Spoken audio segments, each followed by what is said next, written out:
বাঙালিদের খাবারের মধ্যে পোলাও কিন্তু অন্যতম একটি রেসিপি।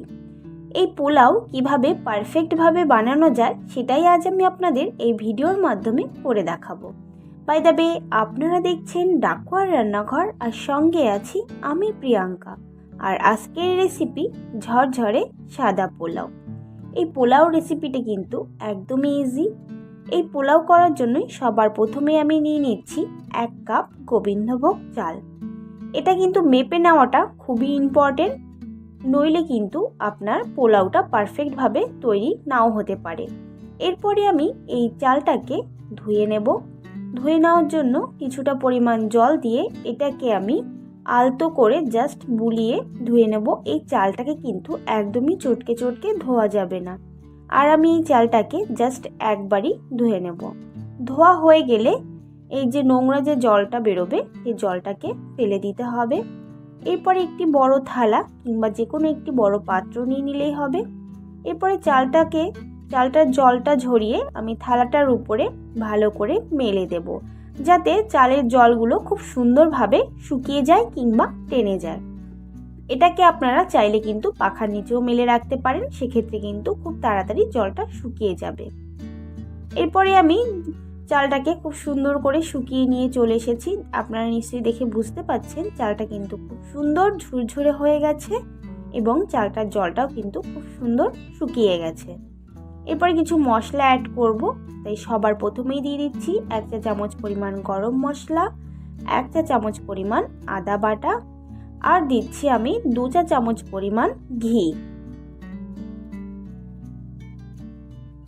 এরপরে সমস্ত উপকরণগুলো আমি চালের সঙ্গে ভালো করে মিশিয়ে নেব। এটাকে কিন্তু মিশিয়ে বেশিক্ষণ রাখার কোনো দরকার নেই, এটাকে জাস্ট আমি ম্যারিনেট করেই সঙ্গে সঙ্গে কুক করে নেব। এরপরে গ্যাসের উপরে আমি বসিয়ে দিয়েছি একটি কড়াই। আপনারা কিন্তু কড়াইয়ের বদলে হাঁড়ি বা যে কোনো পাত্রই নিয়ে নিতে পারেন। এরপরে দিয়ে দিচ্ছি আমি 2 থেকে 3 চা চামচ পরিমাণ সাদা তেল। আপনারা কিন্তু সাদা তেলের পরিবর্তে ঘিও ব্যবহার করতে পারেন। আর সঙ্গে দিচ্ছি 2 টুকরো দারচিনি, 4টে এলাচ, 7 থেকে 8টা লবঙ্গ, আর দিচ্ছি সবশেষে 2টো তেজপাতা। এগুলো দেওয়ার পরে আমি একবার খুব ভালো করে এটাকে ভেজে নেব, কিংবা আমি এটাকে ততক্ষণই ভাজবো যতক্ষণ না এর থেকে খুব সুন্দর একটা স্মেল বেরোতে শুরু করছে। এটা ভাজতে মিনিমাম আমার 30 থেকে 40 সেকেন্ড মতন টাইম লেগেছে। ভাজা হয়ে গেলে এর ভিতরে দিয়ে দেবো আমি ম্যারিনেট করে রাখা চাল। এই চালটা দেওয়ার সময় কিন্তু গ্যাসের ফ্লেমটাকে একদম লো করে নিতে হবে। চালটা দেওয়ার পরে এটাকে কিন্তু লো ফ্লেম করে আমি 3 থেকে 4 মিনিট মতন ভেজে নেব। এমনভাবে ভাজবেন যাতে চালের গায়ে যেন কোনো দাগ না লাগে কিংবা চালটা যেন না পুড়ে যায়। তার জন্য কিন্তু চালটাকে কন্টিনিউ আপনার নাড়াতে হবে। চালটা ভাজা হয়ে গেলে এরপর সব থেকে যেটা মোস্ট ইম্পর্টেন্ট সেটা হলো জল অ্যাড করা। আমি এখানে যেহেতু 1 কাপ চাল নিয়েছিলাম তার জন্য কিন্তু আমি 2 কাপ জল অ্যাড করছি।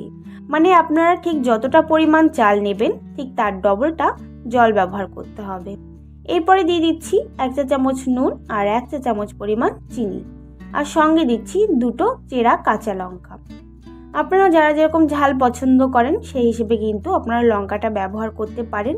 এমনকি আপনারা চালটা ম্যারিনেট করে রাখার সময় কিন্তু লঙ্কা পেস্ট করেও অ্যাড করতে পারেন। এরপরে আমি এটাকে ঢাকা দিয়ে একদম লো ফ্লেম করে আমি 6 মিনিট মতন রেখে দেব। আমি আরও একবার বলছি, গ্যাসের ফ্লেমটাকে কিন্তু একদম লো করে নিতে হবে। এরপরে 6 মিনিট পর ফিরে এসে দেখতেই পাবেন যে সমস্ত মশলাগুলো কিন্তু এক জায়গায় হয়ে গেছে। আর আমি তখনই দিয়ে দেব এর ভিতরে কিছুটা কাজু বাদাম আর কিশমিশ। আপনারা চাইলে কিন্তু প্রথমের দিকেও কিন্তু দিয়ে দিতে পারেন, কিন্তু আমি অনেস্টলি বলছি যে আমি ভুলে গিয়েছিলাম, তার জন্য আমি মিডিল টাইমে এটাকে অ্যাড করছি। এরপর সমস্ত উপকরণগুলোকে কিন্তু আরও একবার খুব ভালো করে নাড়িয়ে মশলাগুলোকে আরও একবার ভালো করে মিশিয়ে দিতে হবে। মেশানো হয়ে গেলে এটাকে আমি আরও 6 মিনিট মতন একদম লো ফ্লেম করে ঢাকা দিয়ে রেখে দেব। 6 মিনিট পর ফিরে এসে আপনারা নিশ্চয়ই দেখে বুঝতে পাচ্ছেন যে ভাতটা কিন্তু কিংবা পোলাওটা কিন্তু খুব সুন্দর ঝুরঝুরে হয়েছে। এটা কিন্তু আরও ঝুরঝুরে হবে।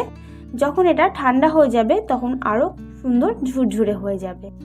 এরপরে আমি এটাকে ঠান্ডা করে আপনাদের সার্ভ করে দেখাচ্ছি যে এটা কত সুন্দর ঝুরঝুরে হচ্ছে।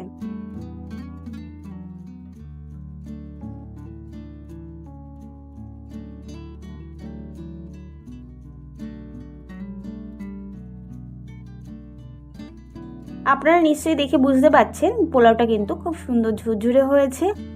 এবং আপনারা কিন্তু এই পোলাওটাকে চিকেন কষা, মটন কষা কিংবা এরকম নিরামিষ আলুর সঙ্গে কিন্তু সার্ভ করতে পারেন, সেটাও কিন্তু খেতে বেশ সুন্দর হয়। আজকের রেসিপি আমার এই পর্যন্তই। রেসিপিটি যদি ভালো লাগে অবশ্যই লাইক, কমেন্ট আর শেয়ার করবেন। আর আমার চ্যানেলের নতুন সদস্য হলে অবশ্যই সাবস্ক্রাইব করবেন।